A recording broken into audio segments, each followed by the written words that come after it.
Javelin Industry, baby. OV Stinger with the speaker wire. So this is where this machine lives. 3rd gear and about 60. That's without running with a remote. I put the bead in, I hot pass, I'll fill it, I'll cap it with that. On all rods, bead rod, 532 downhill, and then a 3/16 downhill.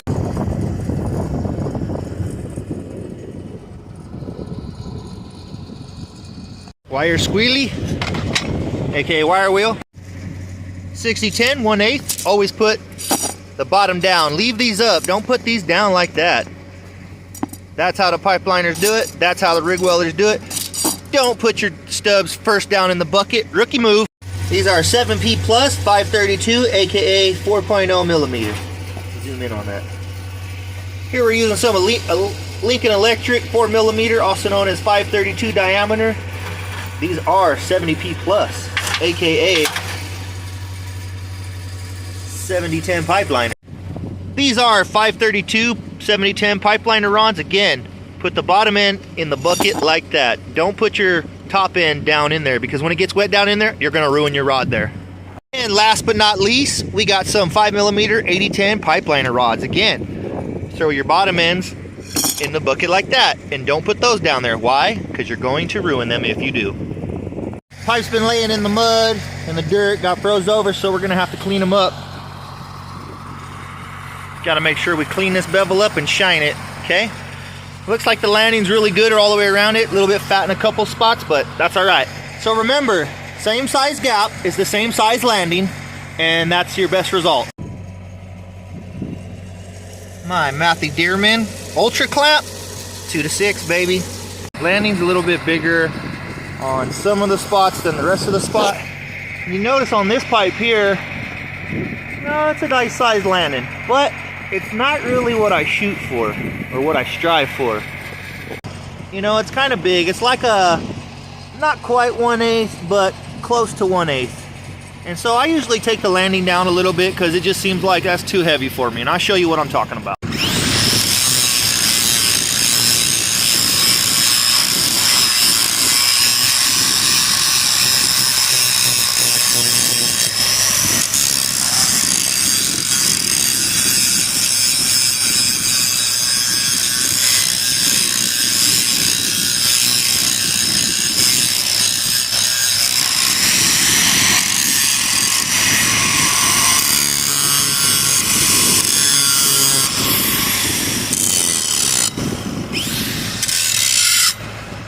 So that right there is more what I'm looking for.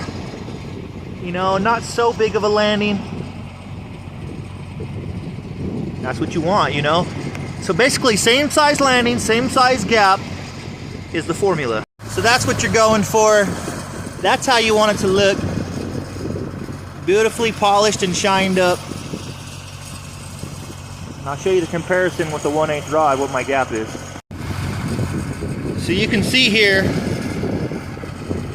the landing's not quite 1/8, it's actually just under 1/8. I'd like to call it about 332. That's going to be your best result. You want your landing like that. You don't want a knife edge.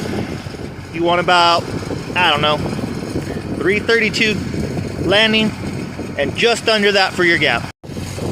So here it is. You can see the pipe is butted up. There is no gap. That is not how I weld, not unless I absolutely have to. What I like is just barely a crack of light through it. Yep, you gotta have enough light through it. Basically enough to slide a $100 bill or a piece of paper through it. That's what you want. You want to have just a little bit of gap. Now this is how I was taught. This is how I run, you know, about like that, you know. Not slammed up. I don't slam it up unless I absolutely have to. And then if I do, I will thin it. But that's the gap you're shooting for. See that little light right there? All right, let's get started. So this is a Matthew Dearman Ultra Clamp, and I like to use this for a lot of my fitting techniques. The best thing to do is back these all the way off. Back them off to where they don't touch the other pipe, okay? Go ahead and back them off so they're off that pipe. That way you can get a good clamp on this pipe with this part over here. Once you're able to clamp it really good without having these touch it at all, it'll hug really tight to this pipe. And loosen it up, roll it to the bottom. Make sure that you can see all right, there's a difference right here. You gotta make sure that you can see this part on this pipe and make sure that this freelance is here. Once you get it there, tighten it up. Tighten it up real good against this pipe. Then that'll allow you to adjust your fit with these little wing nuts here. I always start with the bottom one so I can get the height of the pipe right. If I don't like the height of the pipe, I can use my jack stand to accommodate me. But it looks like I'm right in the ballpark. Let me loosen up just a tad. There we go. Then I will tighten up these wing nuts so that way the pipes are stiff. Give you a look close up at this right here. You can see they're nice and shiny. It's kind of slammed up right now, but I'm going to go ahead and show you guys, you know, you need to get a little bit of a gap in there. You don't want to weld it too slammed up like that because you will run in trouble and you'll have to thin it. What I like to do is I like to what they call a money gap, you know, so I just kind of get myself a little bit of a tiny gap in there. Itty bitty gap. Like I said, just enough to slide, I don't know, let's just say $100 bill through there, right? See that? That's the only kind of gap you want. You just want a gap like that, enough to slide a bill through it, okay? So I'm here today to show you guys what I got. You see it over and over and over. Take those rods, you know, if you don't got somebody, make sure you put this part now down in your pocket, because if you put those down in there, it's going to cut your pocket, your rods are going to fall through. Get that in your opposite pocket, draw it to the side so you can quick draw and put it in your stinger. Now remember, I'm on third gear, about 60. The fit looks good. The gap looks good. I think it's time to tack it.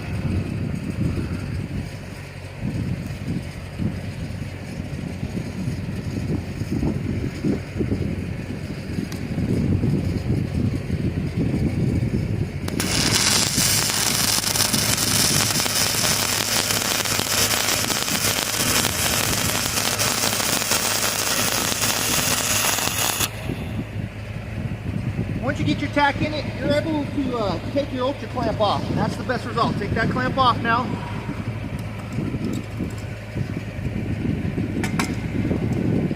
And then go ahead and put your bottom tack in. Make sure you got a gap on the bottom, and if you don't, you know, raise it up to make sure you get a good gap in it.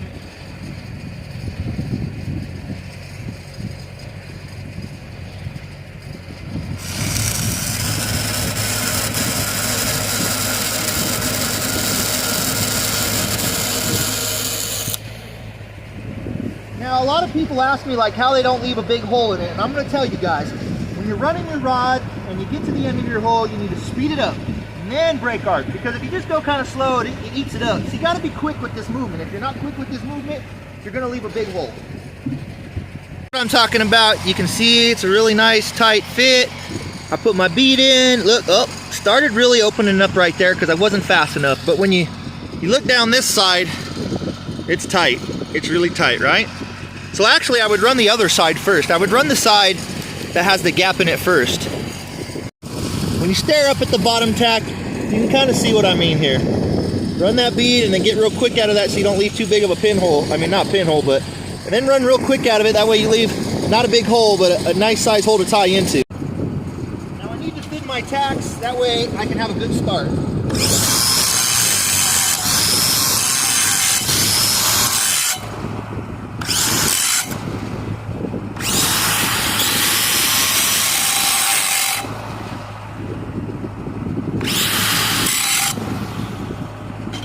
Now 200D is definitely running on the hot side this morning. I love it. So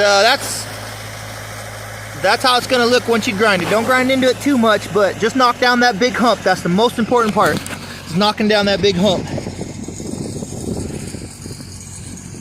You can see here now, I knocked down that big hump. Good tie-in spot. Now remember, you got to be quick with this, especially at the heat I run. You got to be fast. Any kind of slow movement, people who take a bigger gap, they go slower. Me, I take such a tight fit, I got to go quick. So learn how to go quick. Now this is just my method.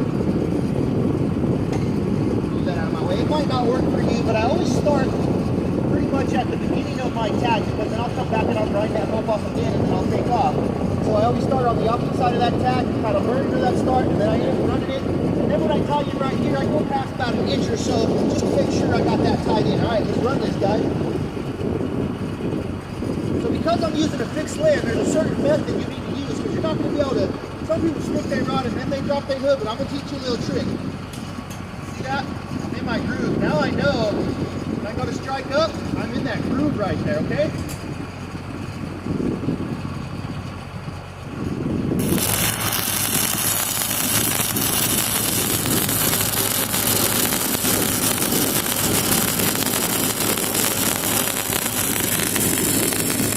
Notice my flex.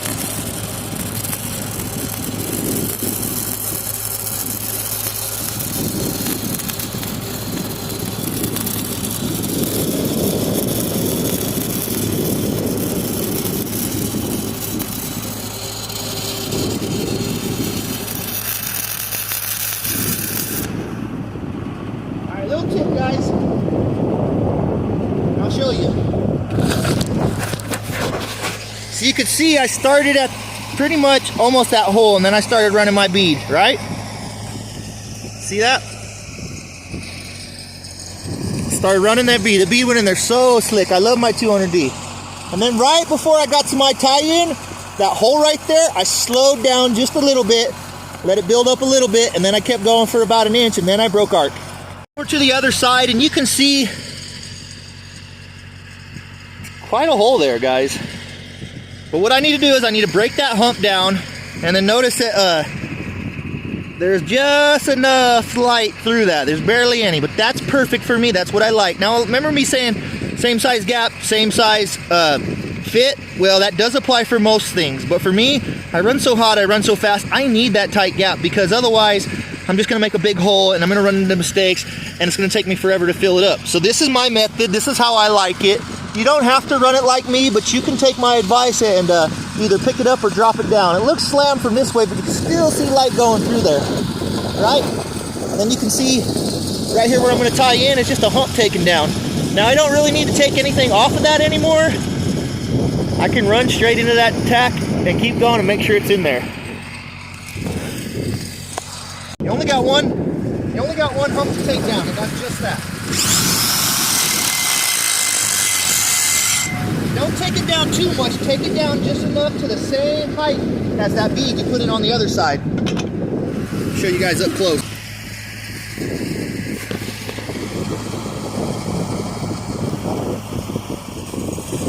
Now you can notice it's kind of a big hole right there. See? I got so hot I was going so slow.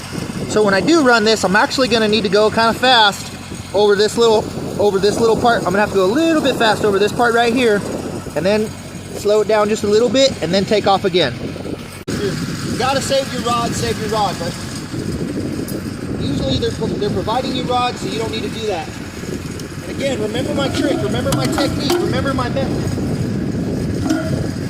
Right now, you can't see it, set that rod in that groove right there.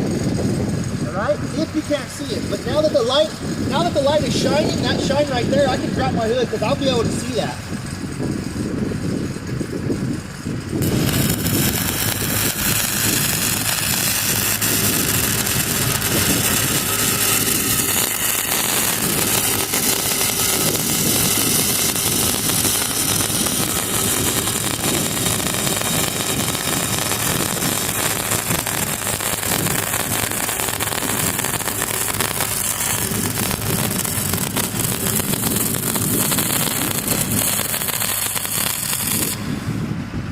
Notice I left the hole here and it was getting too tight here. You could actually hear it and feel it that it ain't getting in there. At this point now, you're going to need to apply the grinder and thin it out just a little bit. Not too much, but you're definitely going to have to thin it out just a little.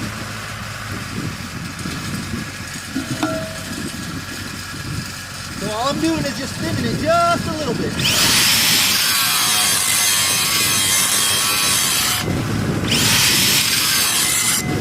Now that hole right there, I wouldn't even worry about grinding that right there. And if you do want to grind it, just make it this much. Don't go anymore. You actually can come back and fill that hole up, and I'm going to show you guys how that's possible. At this point now, I would just go ahead and use the remaining of a rod if I had one, but I don't.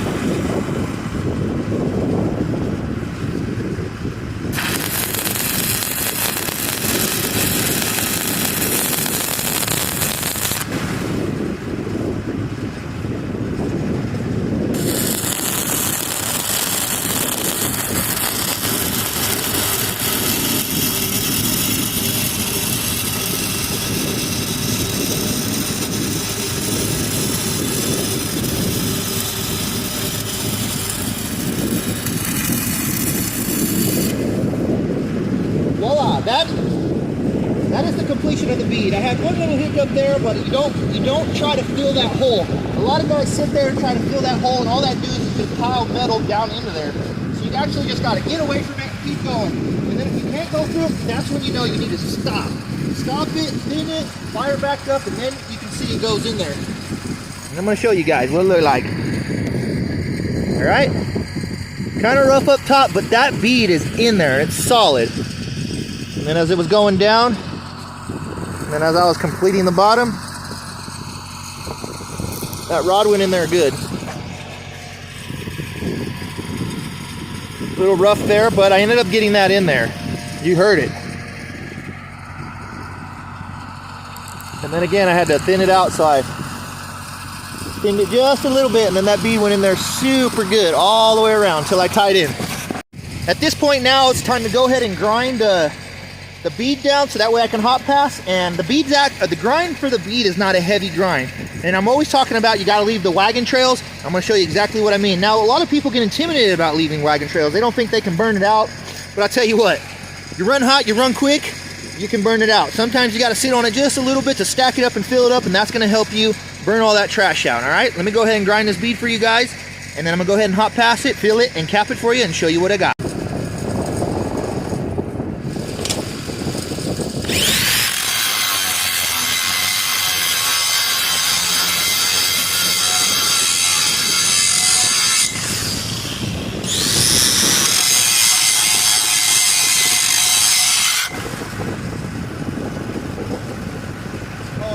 Safety first. Don't practice my bad work ethics. I wouldn't do this out in the field because I'd be held to a standard. But I'm out here on my property, and I just, I want to make sure I can get it done and look at it efficiently.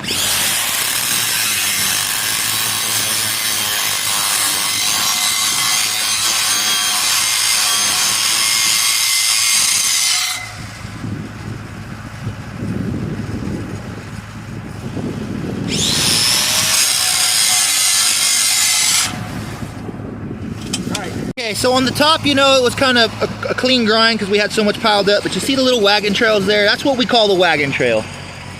See it? Those are the wagon trails. That's what you want. You can burn that out. Come down this side and show you this side. See the little wagon trails? Yes, it's slag. It's trapped in there a little bit. But you know what? You can absolutely burn it out. 6010 slag is very brittle. It burns out very quickly. It's not an aggressive slag, and you will be able to burn that out.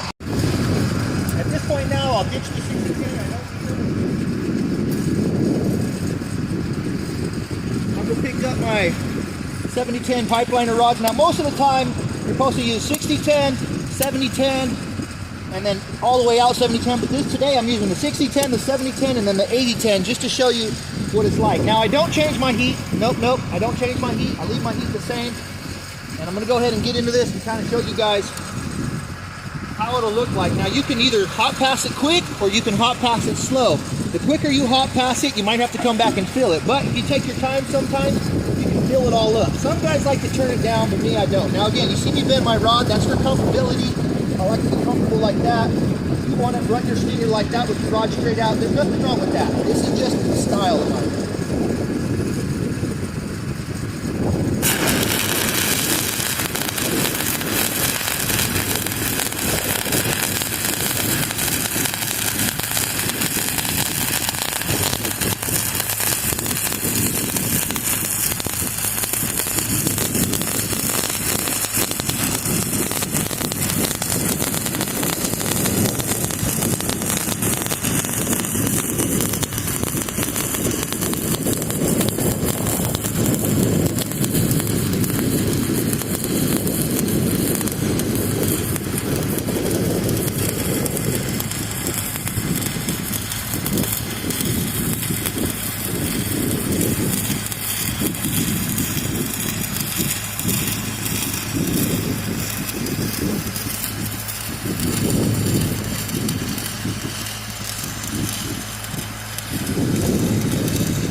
pass.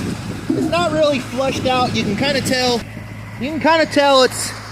It's not filling it all the way.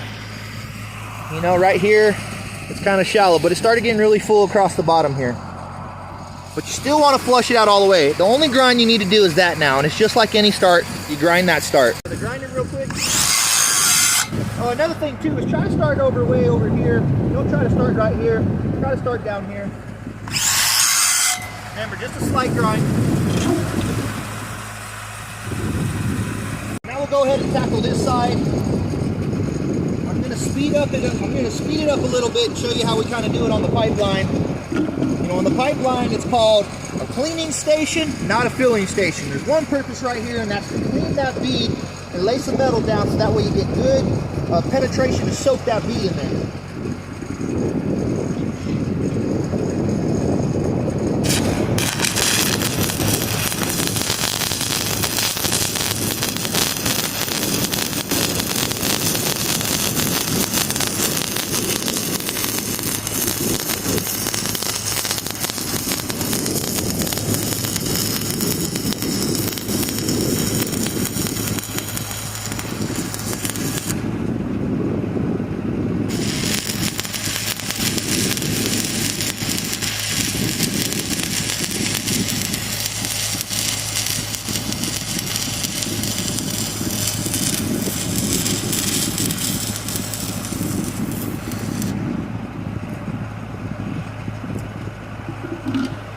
Okay, so my goal is not to make the hot pass pretty. Nope. My goal is to just make sure that I cleaned out all the trash. I will go ahead and wire wheel this now and show you guys what it looks like. It won't be the prettiest because it's only pretty if you want it to look pretty. Now I could have taken my time, made it look pretty, but I'm only doing one thing, and the accomplishment I'm trying to get is just cleaning it out. Making sure I pulled out all that trash, and then I'll fill it a little bit and then I'll cap it. At this point now, you can go ahead and see what it kind of looks like as I hop past it. Like I said, it's not for looks right now. Nope, it's not. It's actually just for one purpose, and that was to make sure I clean the trash. Now, if you have any questions about stuff, by any means, grind it out. You don't like it right there, and what's in there, you're not confident you'll burn it out, go ahead and grind it. Me, I'm confident. I burn hot, so I'm gonna go ahead and just kind of leave it and then take off. Okay, let's fill it. Let's fill it till it's flush. Now, I always like it to be flush. I don't like it to be under flush. I don't like it to be over flush. I like it to be just flush.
On the pipeline, we don't got to worry about grinding that because we have a brother-in-law we take off at the same time, so we don't have that void. But because I'm out here by myself, I'm going to go ahead and grind that because I got to. Now, I don't have to, but it's going to lessen your chances of catching a repair, and it's just a slight grind. Right? It's really a slight grind. See that? And now you can see I'm pretty well flushed around the pipe now.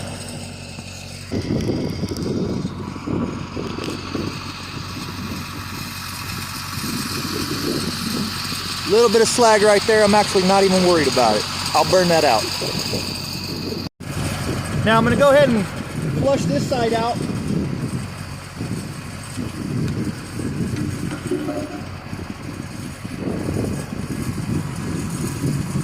Now we're only trying to flush it.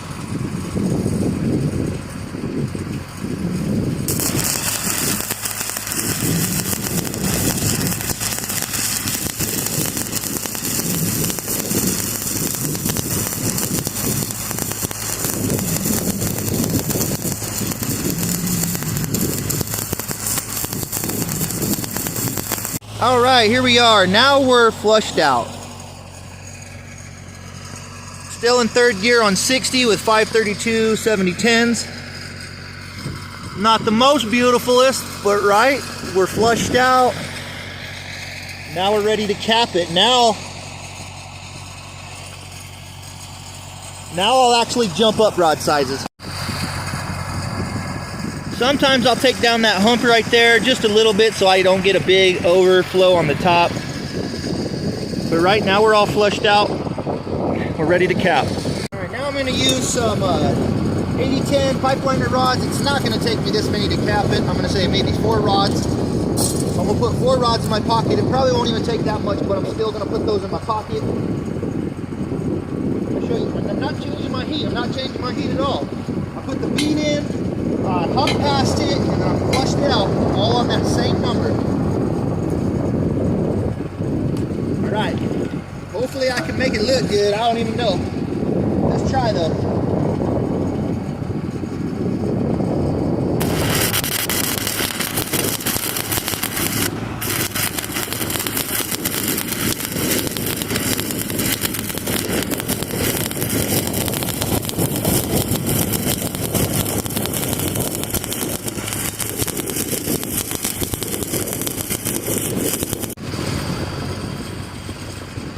Now remember, I haven't changed my heat at all. I've kept it at third gear between 190 and 120 the entire time. And I ran all rods with it. You can do that, all right? You also see me break down my top here so I can get a good presentation at that start. You gotta be quick off the start. Don't take your time.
Look, so I try not to stop if I don't have to. I try to go all the way I can, that way I don't have to start and stop in the middle. You saw me stop on this side, but I try to go all the way and tie you on that.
One rod all the way down, right?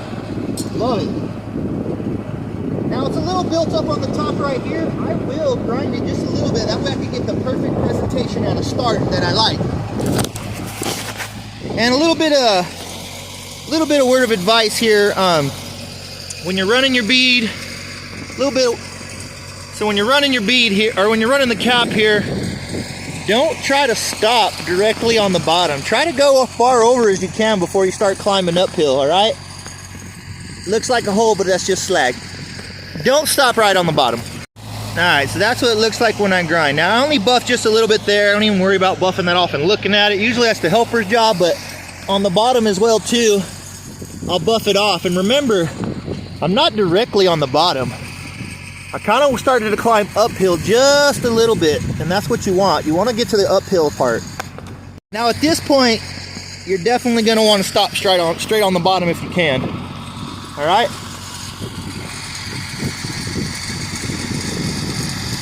Boom. I like it. It's nice and built up. Now I'll wire squealy it.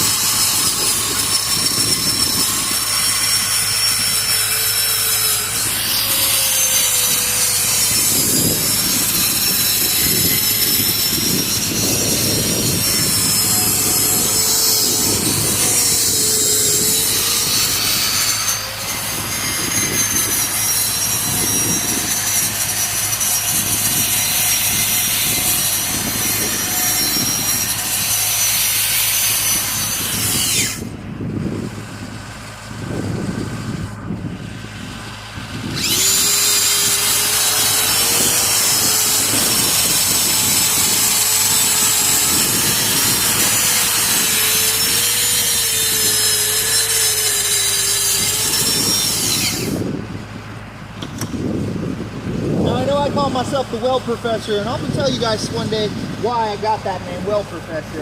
I don't claim to be the best welder. I claim to be an efficient and effective welder, because that's what I do. I do it efficiently and I do it effectively.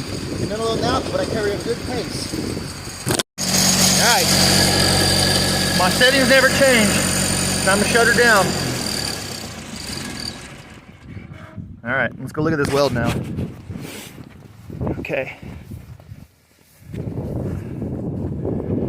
Now I don't claim to be the best welder. I claim to be an effective and an efficient welder, because I do it effectively and I do it efficiently. And there's my cap. There's my presentation off the top. It's not the best weld, right?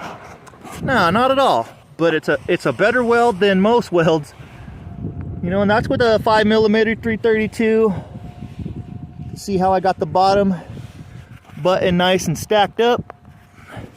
See how I got the bottom button all nice and stacked up, nice and high. Come over to the other side and show you the presentation over here. And this would be my cap. Remember, 5mm. You know, it's all right, not bad. Don't claim to be the best welder. I just claim to be a welder. Bottom's nice and stacked up. Bottom's nice and stacked up. Well guys, I hope you enjoyed that. I hope you liked that. Subscribe to the channel if you haven't already. Remember, I'm here to show you the tips and tricks that you need to know to get into the field, to be a pipeliner, to be a rig welder. You don't have to take my advice, but you can take it with a grain of salt. It is what it is. I've been out here, I've been doing this for a long time, and I enjoy it. It's great. If you want to become a welder, you absolutely can. If you want to become a rig welder, you absolutely can. It's time to lead the way and be your own human being